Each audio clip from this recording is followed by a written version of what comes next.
Happy Valentine. Ya. Apa ya? Happy Valentine apa ya? Ya, hari yang penuh dengan kasih sayang.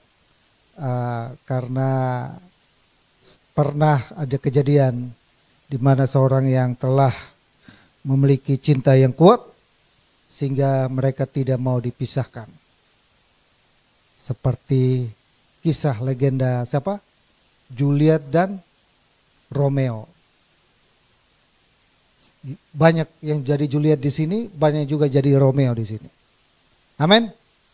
Nah, hari ini saya berharap supaya dalam masih kita di bulan Imlek juga saya mengucapkan kongsi facai buat Bapak Ibu yang mungkin belum sempat kita kongsi, hari ini kita kongsi facai. Nah, hari ini kita belajar satu tema kebenaran firman Tuhan, yaitu tentang berdirilah tegap. Ya, berdirilah tegap. Kenapa saya angkat ini tema? Karena gini saudara, kita masih berkaitan di tema tahunan kita di tahun 2025 adalah kita dalam kekuatan kuasanya. Jadi setiap orang yang percaya kepada Tuhan, kita ada dalam kekuatan kuasa Tuhan. Ingat baik-baik ini di tahun 2025, kita ada dalam kekuatan kuasa Tuhan. Jadi kita tidak bisa terlepas dari kuasa Tuhan. Itulah menjadi harapan dan doa saya, supaya umat Tuhan, jemaat Tuhan itu selalu ada dalam kuasa Tuhan. Siang dan malam saya berdoa terus buat Bapak Ibu. Saya hari Kamis, saya ada gembala saya dari Solo datang karena dia punya gembala di Duri sini. Apa ya? Yang dekat Duri sini, meninggal usia 89 tahun. Dan satu kesaksian daripada mereka bilang begini, Om itu tiap kali dia berlutut dan berdoa itu 3 jam. Wow. Yang menjadi anehnya, jemaat itu dia hampir udah ribuan. Gerejanya udah lumayan gede. Yang menjadi anehnya dari pertama kali gereja itu dibangun, jemaatnya itu satu persatu didoain. Saya dia sebutin namanya satu. Jadi jemaat udah sampai ribuan lebih dan pengerjanya juga udah banyak dan dia sebutin mereka satu persatu. Amin ya. Dan itu menjadi inspirasi. Saya di gereja ini pun saudara, mungkin Bapak Ibu nggak tahu, tapi satu persatu saya terus mendoakan Bapak Ibu. Tujuannya apa? Supaya kita ada di tahun 2000 ada kuasa yang menaungi kita. Amin. Karena kita tidak tahu saudara, hidup kita ini selangkah ke depan ini kita tidak tahu. Teman saya, salah satu orang tua yang jadi mentor saya juga, masuk tanggal 1 Januari, 1 Januari kalau nggak salah ya. Saya sempat ucapin Happy New Year, Natal, karena mau masuk 1 Januari, jam 12 lewat atau jam 3. Jadi dipanggil Tuhan. Itu orangnya sehat. Orangnya sehat banget. Orangnya karena orang mampu jadi dia kontrol kesehatannya luar biasa. Selalu saya tanya, Pak, aman darah tinggi? Aman. Jantung bagaimana? Normal. Karena dia doyan makan kan, jadi saya bilang, Pak makan hati-hati, aman Kem. Jadi kita selalu ingatkan satu. Tapi tiba-tiba dapat serangan jantung. Gak ketolong. Amin ya. Kalau memang itu tidak ditolong, rumahnya di surga sudah jadi. Amin ya. Kita sedang mengantri. Karena hidup kita di dunia ini cuma singkat saudara. Alkitab bilang cuma sampai 80, kalau lebih itu kemurahan Tuhan. Mama saya 84 atau enggak 85. Saya suka bercanda sama dia. So lewat ini mama. Saya bilang, sudah lewat ini 80 ini. Jadi bagaimana? Alkitab bilang, apa? Selebihnya kesusahan. So susah-susah, sakit-sakitan. Tapi saya selalu hiburkan dia. Kenapa? Karena kita anak selalu menguatkan dia dan mendoakan dia. Dia sampai hari ini pun sama. Dia membawa selain ada jemaatnya, anak-anaknya, mantu, cucunya didoakan terus. Nah, hari ini kita belajar tentang berdirilah tegap. Next, coba ada PowerPoint-nya.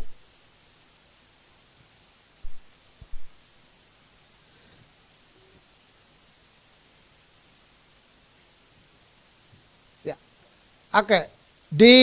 Ini ayat dasar kita di tema kita di Efesus pasal yang ke-6 ayat 10. Kita sama-sama baca ayat ini dulu ya, biar jadi rema buat kita ya. Jadi hafal satu ayat, 1 tahun 1 ayat. Kalau Bapak Ibu tahun lalu sudah hafal 1 ayat, 1 tahun 1 ayat dulu. Saya nggak mau muluk-muluk. Oke, Efesus 6 ayat 10. Akhirnya hendaklah kamu kuat di dalam Tuhan, di dalam kekuatan kuasanya. Hafal Bapak Ibu? Sudah? 1, 2, 3.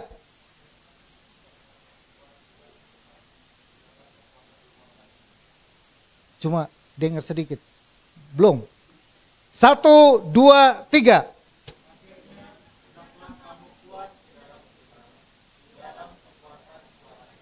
Bisa ditutup? Bisa ya? Ya. Yang hafal dapat angpau. Oke, 1, 2, 3. Akhirnya hendaklah kamu kuat di dalam Tuhan, di dalam kekuatan kuasanya. Amin. Oke, berikutnya adalah sini saudara. Kenapa saya minggu lalu kita bahas tentang ini? Kenapa kita harus kuat di dalam Tuhan?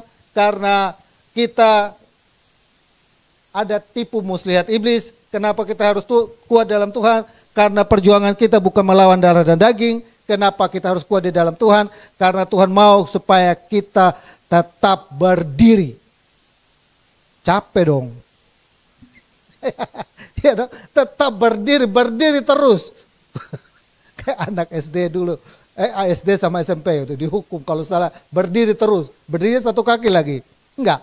Tetap berdiri itu minggu lalu kita sudah uraikan, dan apa maksud dengan tetap berdiri? Bagaimana supaya kita tetap berdiri dalam Tuhan? Coba berikutnya.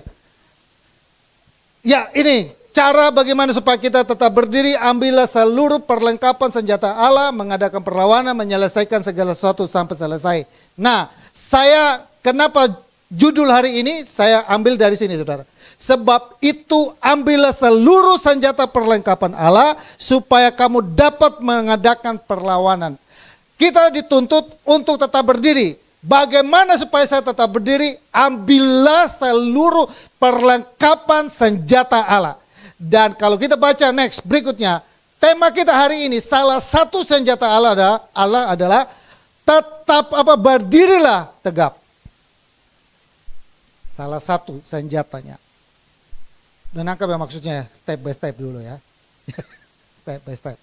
Oke. Kurang lebih ada 7 senjata perlengkapan Allah, tapi hari ini yang kita bahas adalah senjata yang pertama adalah jadi berdirilah tegap. Berikut ayatnya. Nah ini.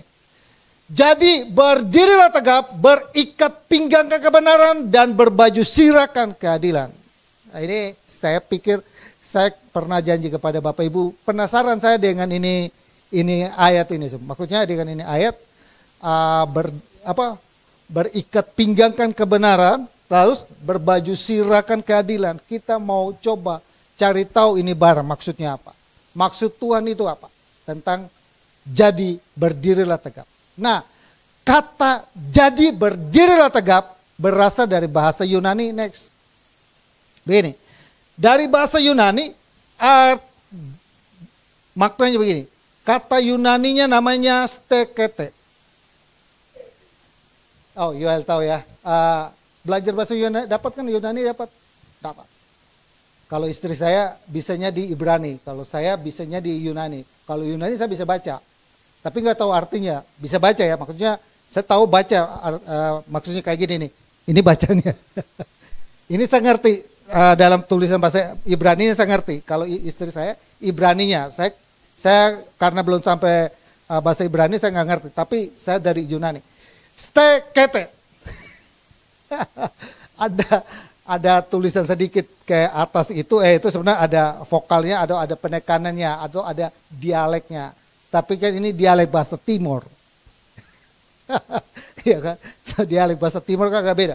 Nah, dia punya 3 pengertian. Dia punya 3 makna. Yang pertama adalah yang dimaksud dengan berdiri tegap adalah untuk tetap kokoh dan tidak tergoyahkan.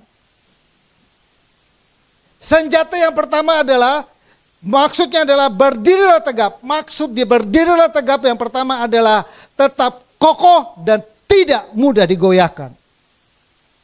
Amin. Dalam momen Valentine itu hal yang paling mendasar dalam percintaan itu adalah cintanya tetap sama. Amin.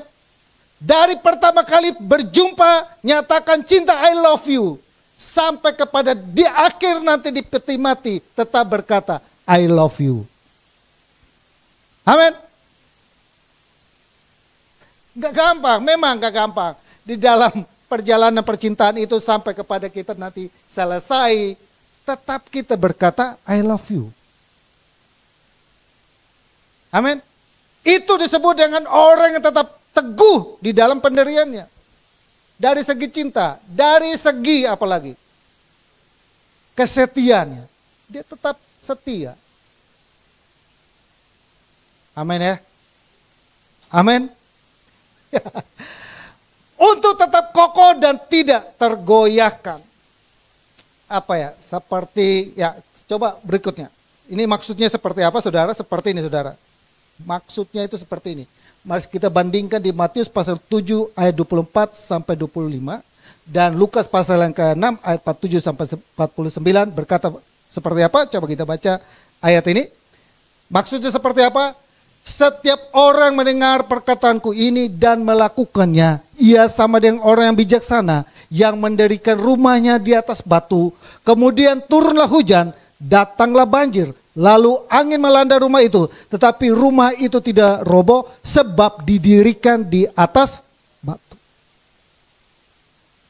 Didirikan di atas batu, bukan didirikan di atas kepala batu. Beda ya saudara ya. Tapi saya kadang ya, saya itu penasaran dengan anak-anak yang misalnya kepala batu itu ya.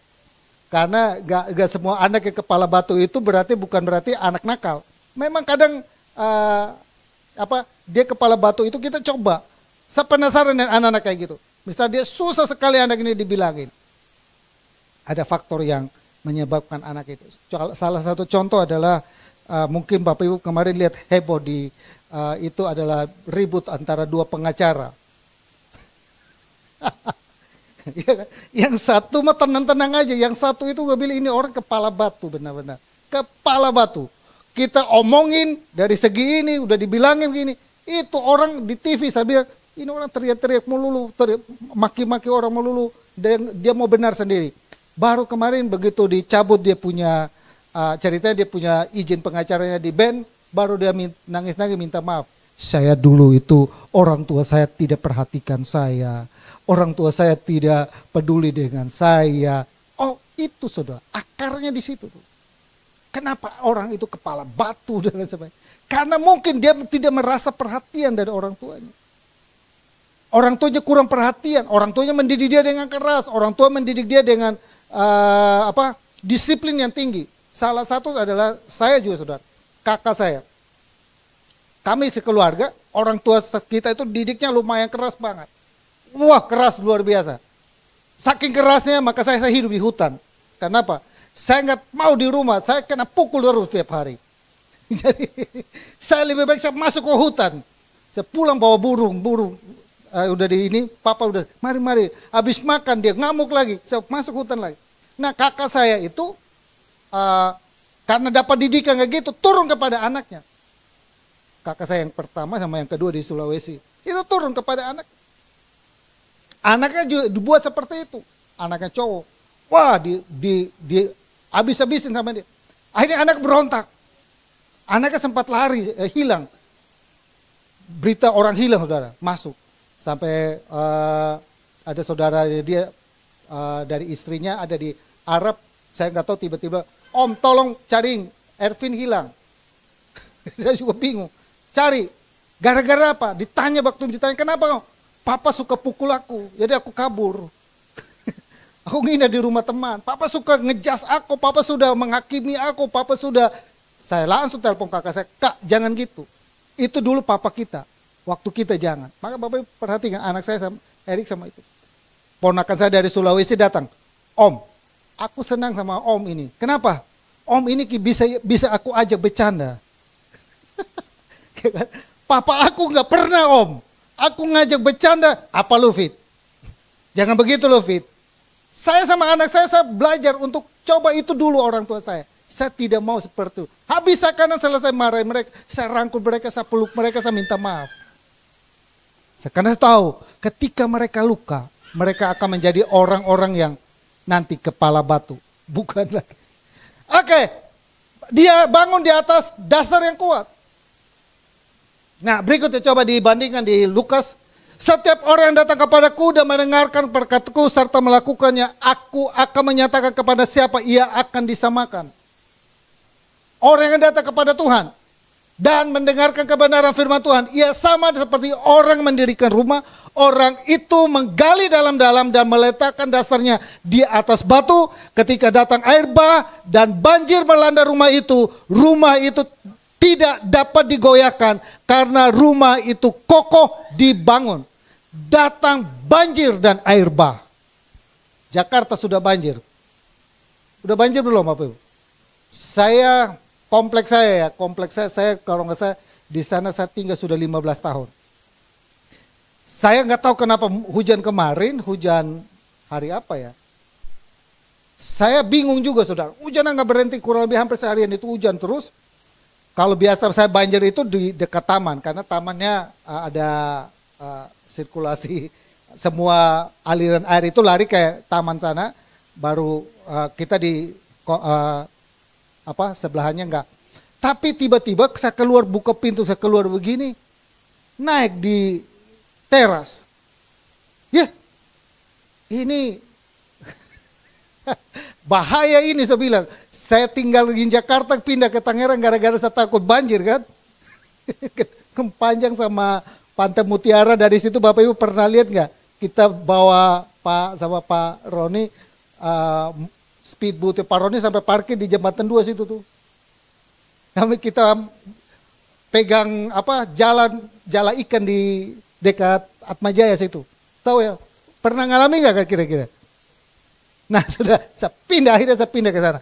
Nah ternyata itu adalah saluran dan gotnya tersumbat. Sehingga saya sama tetangga kiri kanan kita ngambil ini kita bersihkan. Akhirnya selesai. Hidup ini saudara seringkali ada datangnya badai.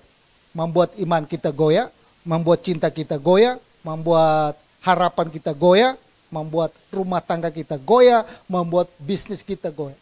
Tapi Alkitab bilang gini, orang yang bijak kalau dia datang kepada Tuhan, dia bangun dasarnya dengan apa? Batu. Dia tidak bangun ya sama orang yang mendirikan rumahnya, orang itu menggali dalam-dalam meletakkan dasarnya di atas batu. Gali dalam-dalam. Sehingga gempa bagaimanapun dia tidak roboh. Ya kan? Masalah datang bertubi-tubi. Masalah dari bisnis, dari keluarga, dari apa, datang bertubi-tubi datang hidupmu.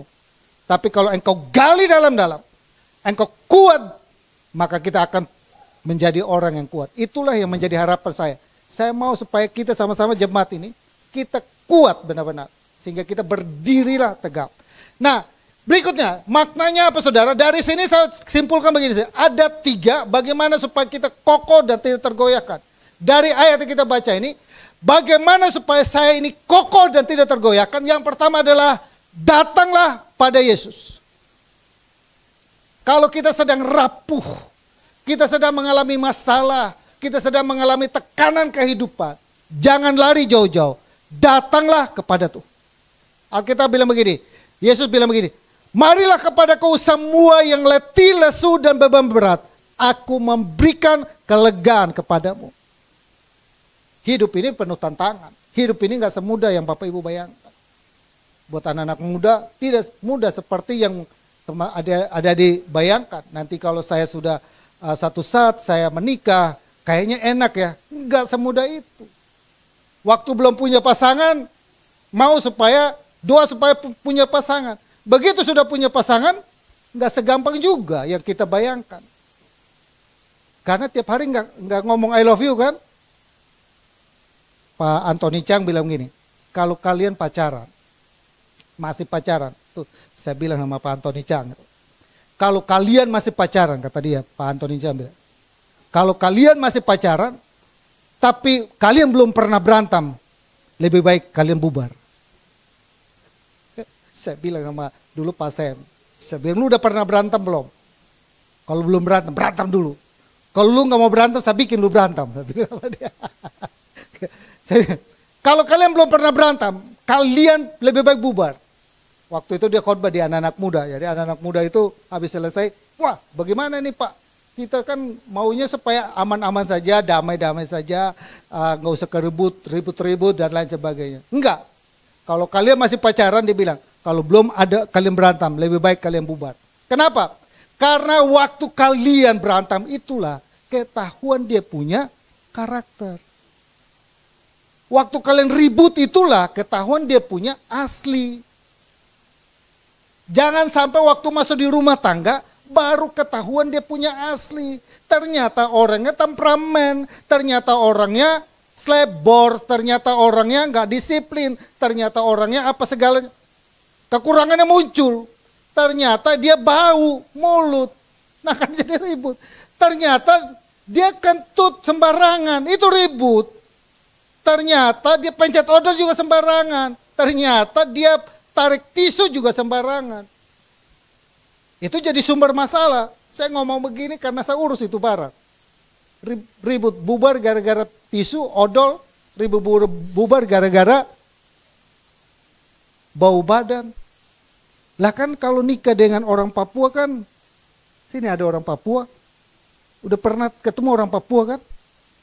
Saya punya teman Papua banyak. Dia mandi berkali-kali, dia sabun berkali-kali, sampo berkali-kali, dia punya ciri khas. Di gereja, dulu di gereja Nam Center, teman saya punya gereja di situ, saya pergi ibadah di situ.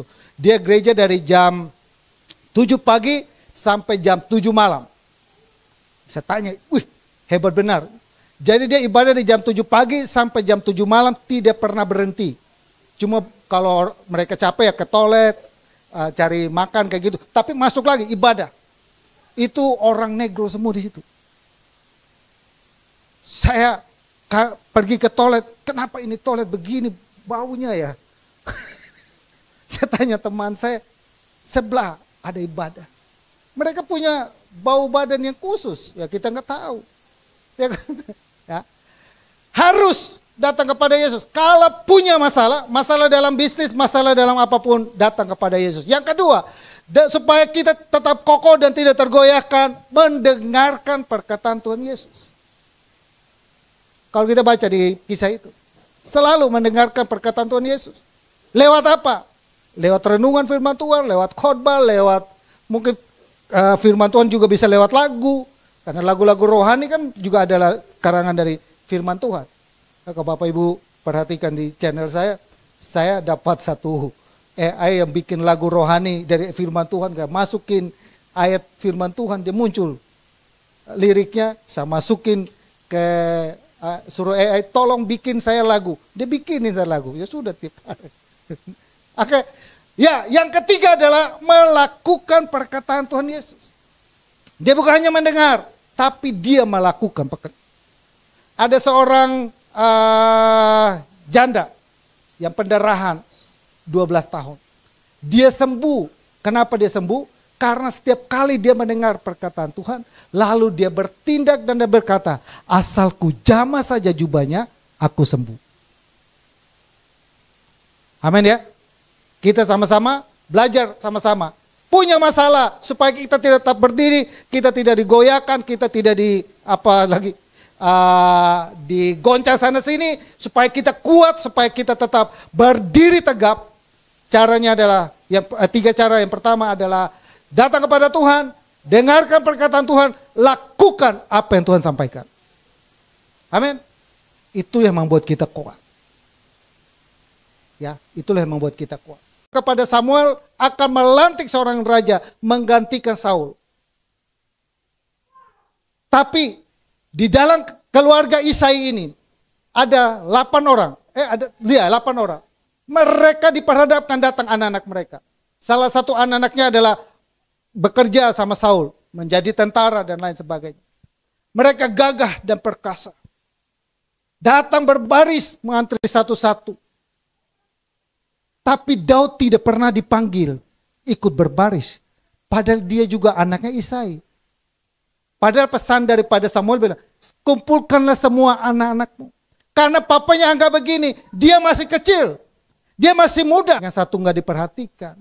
Anak yang satu disekolahkan, anak yang satu tidak disekolahkan. Ya kan? Yang satu dibeliin makanan restoran, yang satu lu warteg sajalah. Sakit hati enggak? Kan dibeda-bedakan gitu kan.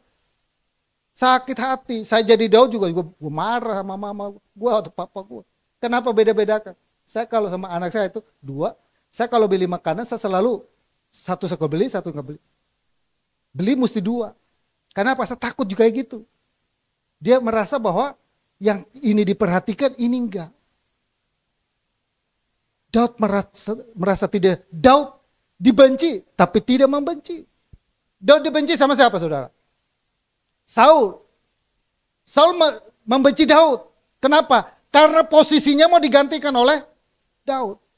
Dibenci. Tapi kalau kita mau jadi Daud, orang yang membenci saya, orang yang mau membunuh saya, orang yang musuhin saya, sekarang itu orang ada di depan mata lu nih. Dan kamu punya kuasa untuk habisin dia. Tapi pernah nggak kita lihat di situ Alkitab? Dia potong jubahnya dan dia dari jauh dia bilang gini, saya tidak akan melukai orang yang diurapi. Satu teladan, dia tidak pernah membenci Saul. Bahkan kalau kita baca di waktu dia memerintah, ada anaknya Saul namanya siapa? Nathan. Mereka berteman baik. Kalau gue jadi Daud nih, papa lu kan benci sama gue. Anaknya kan teman baik gue nih. Nah, gue celakain anaknya sekalian. Gue benci anaknya sekalian. Sampai kalau baca satu cerita, satu saat ada satu keturunan dari Saul yang cacat kalau nggak salah. Diperhatikan oleh Daud. Daud diperlakukan tidak adil. Daud dibenci, tapi Daud tidak pernah benci. Yang ketiga di situ, Daud balas kejahatan dengan kebaikan. Oh, bagaimana supaya kita memiliki ketahanan dan kesiapan dalam menghadapi tantangan adalah kita belajar daripada Daud. Sekalipun kita tidak dihargai, sekalipun kita dilukai, sekalipun kita tidak dianggap orang lain, tapi kita tetap berbuat baik, membalaskan kejahatan dengan kebaikan. Itu memang gagang, karena itu sikap daripada hati. Sikap kita, pilihan ada di kita. Pilihan kita mau membenci orang dan kita terus menyimpan itu, atau sikap kita mau melepaskan pengampunan. Ada satu orang bilang begini, orang yang membenci orang lain, garis bawah ya, orang yang membenci orang lain adalah orang yang minum racunnya tapi mengharapkan orang lain yang mati. Sudah nangkap ya? Orang yang membenci orang lain itu sama dengan orang itu minum racun tapi mengharapkan orang lain yang mati. Yang harusnya yang mati siapa? Dia. Tapi dia udah minum racunnya tuh. Saya pernah kesaksian di sini mungkin. Ada satu ibu-ibu di Pantai Mutiara, dulu saya pegang komsel yang Pak Roni di Pantai Mutiara. Satu ibu, dia kepahitan. Jadi ini ngomong tentang kepahitan. Dia kepahitan banget. Kepahitan dengan siapa? Kepahitan dengan suaminya. Kenapa? Karena waktu mereka masih muda, pacaran, nikah, dan mereka sama-sama merintis perusahaan, usaha, dan lain sebagainya. Mereka saling setia satu dengan yang lain. Tapi ketika usaha mereka maju dan mereka udah berhasil dan mereka sampai punya rumah, punya anak, semua berhasil. Kekayaan makin melimpah. Suaminya makin gila. Ini ceritanya. Ceritanya itu. Saking gilanya, itu gayung lope. Apa itu? Tahu juga ya. Itu gayung lope, tahu ya? Kira-kira tahu semua kan? Dengar ya. Itu gayung lope, dia ajak ke rumahnya. Itu buat ibu-ibu itu satu yang haram hukumnya itu, ya haram hukumnya. Itu pantang banget. Sehingga dia lihat, bahkan dia menyaksikan sendiri. Bahkan dipaksa untuk lihat itu. Sehingga dia punya kebencian yang parah terhadap suaminya. Benci banget. Ngomong nama suaminya itu kayaknya itu sesuatu yang pahit banget. Dia tidak melepaskan. Satu saat dia diagnosa dokter, dia kanker hati stadium 4. Dan akhirnya karena orang mampu, mereka coba berusaha untuk berobat ke Amerika dan lain sebagainya. Sudah melakukan berbagai terapi tapi tidak sembuh. Terakhir mereka ada di Australia. Dan dokter pun sulit menemukan obat yang tepat tentang sakit hatinya dia ini, kanker hatinya. Sudah berbagai dokter, profesor sudah dihadirkan menurut kesaksian dia. Tapi di Australia pun sama. Semua dokter dan semua itu bilang tidak ada obatnya. Ibu yang lakukan adalah ibu berharap mujizat Tuhan dan lain sebagainya. Tiba-tiba ada satu dokter datang kepada dia. Dan dokter itu bilang begini, "Ibu, saya sudah temukan obatnya." Dia senang dong. Obatnya adalah ibu lepaskan pengampunan buat suami. Berat nggak saudara? Kita yang nggak ngalami ya, kalau saya dengar dia ceritanya, alurnya ceritanya, gue bilang udah dengar gue merinding. Kenapa? Seram saudara. Waktu bilang ibu lepaskan pengampunan buat suaminya, ngomong nama suaminya, ibu sebut nama suaminya. Waktu dia mau sebut nama suaminya, dia bilang bibirnya bengkok. Gak bisa sebut, gak bisa ngomong. Padahal kan tiap hari di rumah kan ngomong kan, misalnya Kem gitu kan. Ngomong, tapi gak bisa sebut nama itu. Saya dokter, tidak bisa. Ibu mau sembuh tidak? Dialog sama dokter. Ibu mau sembuh, lepaskan pengampunan. Di konseling, didatangin terus. Lalu di follow up terus sama dokter untuk ayo ibu. Ibu ini kuncinya di sini. Dan menurut kesaksian dia bilang begini. Ya, hari itu dia nggak tahu kenapa, tapi dia berdoa ada Roh Kudus. Dia bilang, ya mungkin dia bilang, mungkin itulah Roh Kudus. Setelah dia dijamah Roh Kudus, baru dia bilang itu Roh Kudus. Itu adalah Roh Kudus yang tiba-tiba menyiram hati saya. Dan hati saya itu rasanya dingin sekali, tenang sekali. Rasa sesuatu yang kayaknya di sini tuh ada bergetar. Baru dia mulai ngomong nama suaminya. Setelah dia ngomong nama suaminya, ada konselor yang bimbing dia. Ibu, lepaskan pengampunan buat suami. Perlahan demi perlahan mereka follow up, lepaskan pengampunan. Akhirnya dia bilang, ya saya mengampuni suami saya. Waktu dia bilang, ya saya mengampuni suami saya. Dia merasa tubuhnya keringat. Dia merasa ada satu segaran baru. Dia merasa ada ketenangan baru, damai sejahtera, sukacita. Luar biasa dia rasakan. Habis itu selesai dia tidur dan pikir tubuhnya sudah mulai mendingan. Dokter izinkan dia pulang ke Indonesia. Dan pulang ke Indonesia berjumpa dengan suami. Dan dia datang minta maaf sama suaminya. Kira-kira saudara, jadi ibu yang seperti itu harga dirinya di mana? Tapi dia lakukan. Karena dia habis selesai itu suaminya pun sama. Dan akhirnya keluarga ini dipulihkan. Berkat apa saudara? Berkat karena mereka melepaskan pengampunan. Amin ya. Gak gampang. Kalau kita berada di posisi seperti ibu itu, dengan suaminya seperti ini, gak gampang. Tapi keluarga ini, mereka dipulihkan karena melepaskan pengampunan. Amin ya. Harus kita lepaskan pengampunan. Daud berada dalam posisi seperti itu. Dia tidak dendam dengan Saul. Dia tidak marah dengan Saul. Dia melepaskan pengampunan. Itulah sebab sikap ketahanan dan kesiapan. Dia sudah terbentuk. Sikap hati kita. Lepaskan pengampunan buat mereka yang melukai kita dan menyakiti kita. Amin.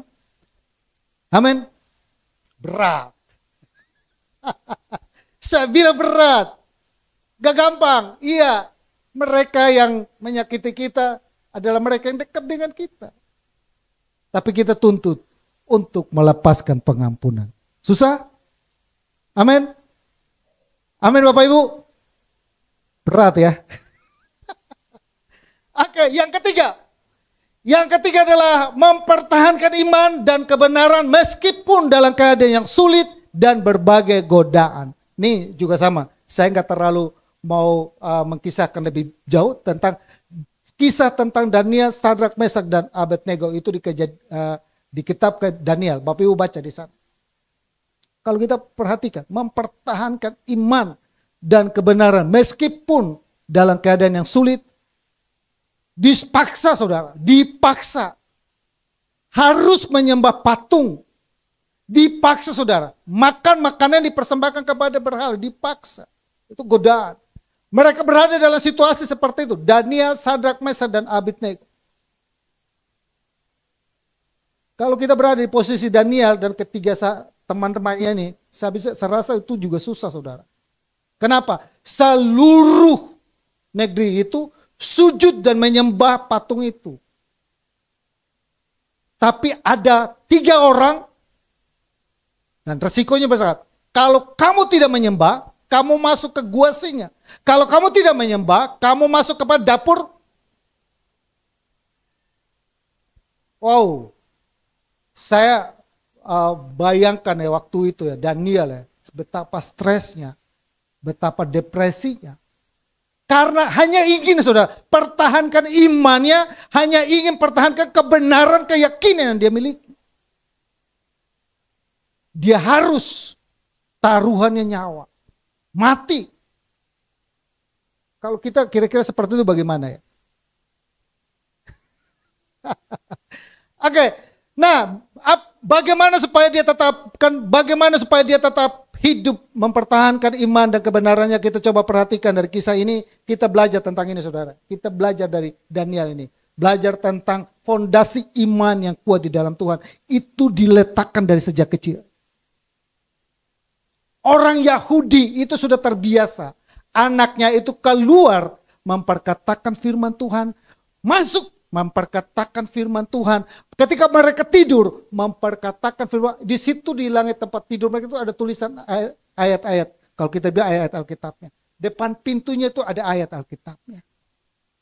Mereka keluar, mereka masuk, selalu didoktrin tentang kebenaran firman Tuhan. Itu dasarnya saudara. Maka kan anak-anak ini kita letakkan dasar dari kecil, kita sekolah minggu, kita doakan mereka, kita tumpangkan tangan mereka. Itu basic awal. Dia akan tumbuh menjadi anak yang kuat. Kita nggak usah ngomong, saya kasih contoh, saya ngomong dengan Pak Roni, karena Pak Roni bisa jadi gembala dan bisa jadi orang yang hebat. Dia bertobat bukan karena dari apa-apa saudara. Tapi dia ingat kepada pertama kali gereja yang mengajarkan sekolah minggu. Lagu sekolah minggu. Kadang-kadang Tuhan punya cara untuk membuat kita berbalik. Daniel dan teman-temannya punya fondasi dasar yang kuat. Letakkan anak-anak kita dari awal tentang kebenaran firman Tuhan. Nah, jadi baca firman Tuhan. Tahu nggak tahu, baca saja dulu. Maka kan sebenarnya 1 tahun kita hafal 1 ayat. Kasih dia hafal 1 ayat.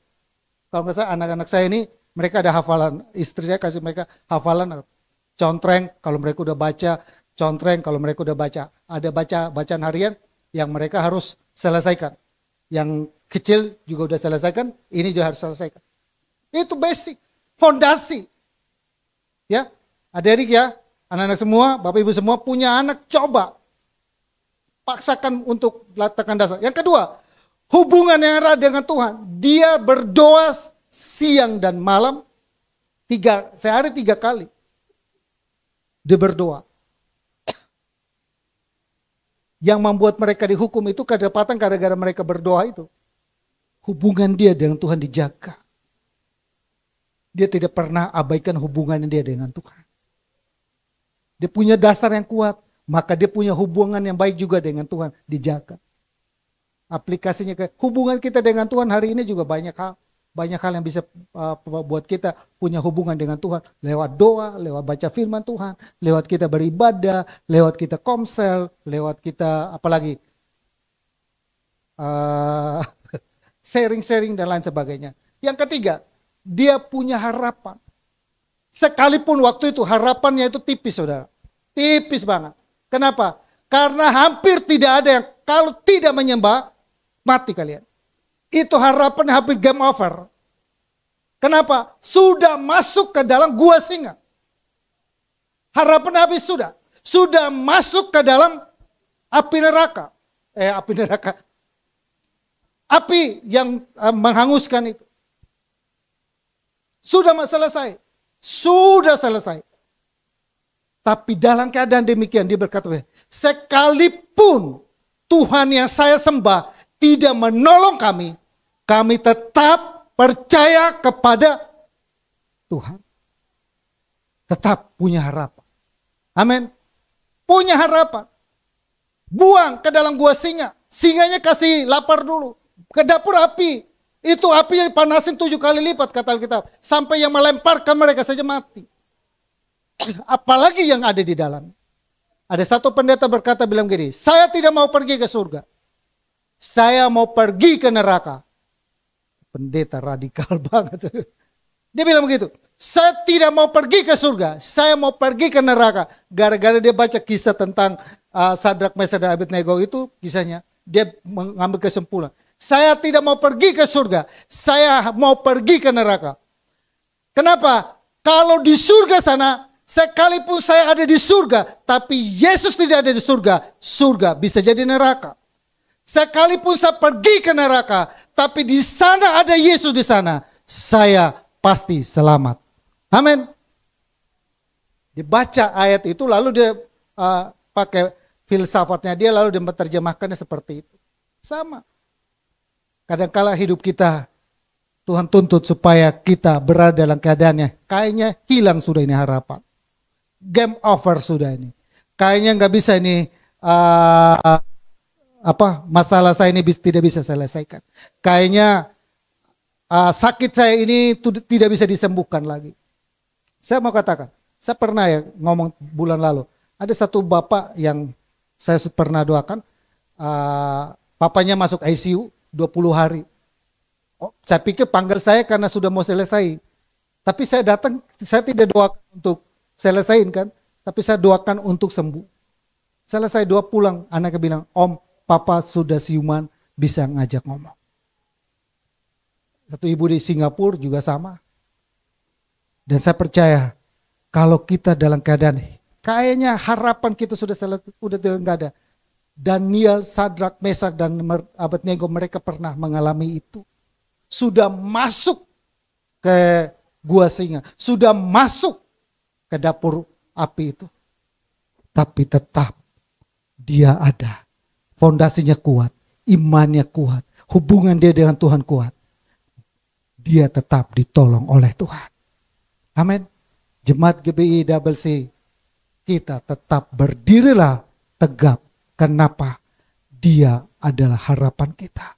Datanglah kepada Tuhan. Landaskan imanmu kuat-kuat. Jangan mau digoyah, jangan mau digeser dari apapun. Amin. Tuhan Yesus memberkati buat kita siang hari ini.